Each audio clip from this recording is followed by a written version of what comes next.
Gentlemen, welcome to this press conference from the 17th World Economic Forum on the Middle East and North Africa, here live from the Dead Sea in Jordan. Thank you for joining us here in the room. Thank you for joining us, whether you're watching on our website, television, or a social media platform of your choice. Thank you for tuning in. And a special thank you, of course, to my illustrious guest to my immediate left, the Chief Executive of Afghanistan, Dr. Abdullah. Sir, everybody's here and watching to hear from you, not from me. So I'll, without further ado, hand you the floor. Please share with us your views on this meeting, and also please share an update on the situation of Afghanistan. Bismillah ar-Rahman ar-Rahim. Good to be here in World Economic Forum in Dead Sea. This is the first time that it had happened here. I had participated. And it's a very vibrant scene, and good to see the achievements of the host countries and also the countries which are pushing, countries and sectors and entities in private sector which are pushing for better lives for the people around the world. As far as Afghanistan is concerned, two main focus this year. One is the peace process, which is supported by the United States, and talks are underway between Taliban representatives in the UN, the US. Some progress, but still a lot of work needs to be done. Then the other side of it is the elections. It's presidential elections plus provincial council elections in 2019. We are working on both tracks, and we have not conditioned one to the other because it's according to the Constitution. This year there has to be presidential elections. Preparations are underway. I'm one of the candidates. Campaign has not started, otherwise I would have switched to campaign mode. And there are other candidates as well, and we hope that the upcoming elections is better as far as transparency of the elections is concerned. The people of Afghanistan deserve this. Talking about the peace process, one side is the Taliban plus the terrorist organizations like Al-Qaeda and the others, which Taliban have been supporting. Daesh is also in part of the country, but in a small part of the country.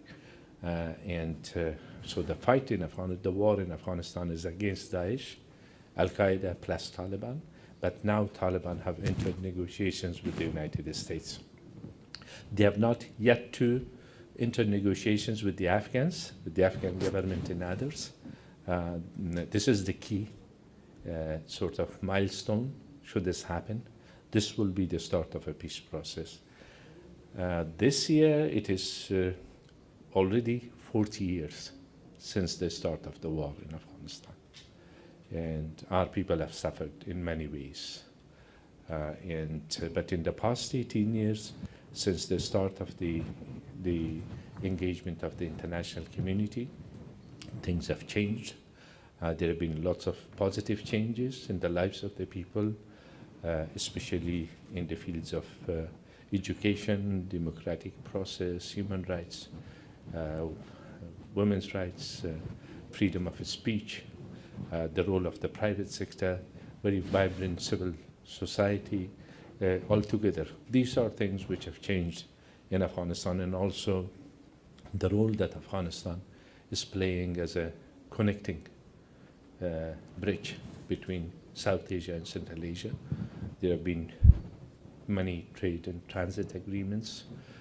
Infrastructure has been built in order to facilitate connectivity. In terms of services in the areas of communication, there has been a lot of investment in our natural resources. There is some foreign direct investment, but not as much as the potential is there.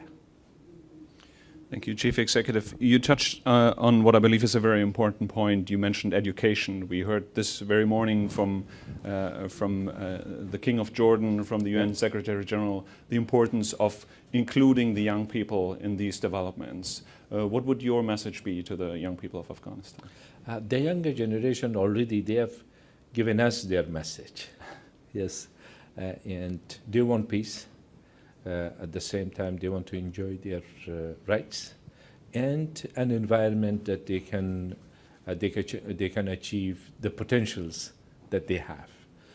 In many areas, they have proven their abilities and capabilities in the field of science, robotic science, in the field of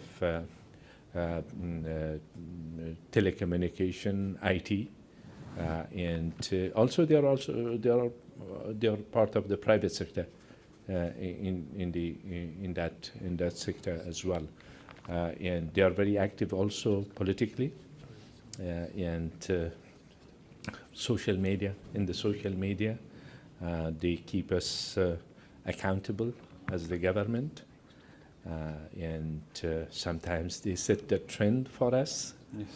And they deserve peaceful life. Hopefully, we will be able to deliver it to them. Yes. Thank you. I think many, especially of the young people watching, cannot even imagine a war going on for 40 years. That is a lifetime of war. So it's very, very important, these messages. You also mentioned the private sector. Now, obviously, at this meeting here, there are about 800 roughly CEOs of regional, of international companies. What's your message to them when it comes to Afghanistan as a place to invest?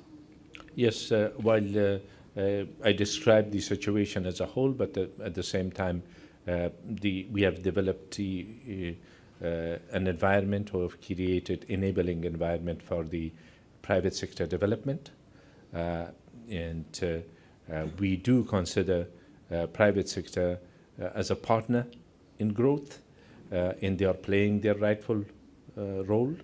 And increasingly, opportunities door is opened for the private sector in different ways. Public-private partnerships, joint ventures are taking place to look at the potentials that Afghanistan presents in terms of natural resources, renewable energy, a land bridge between South Asia and Central Asia and West Asia.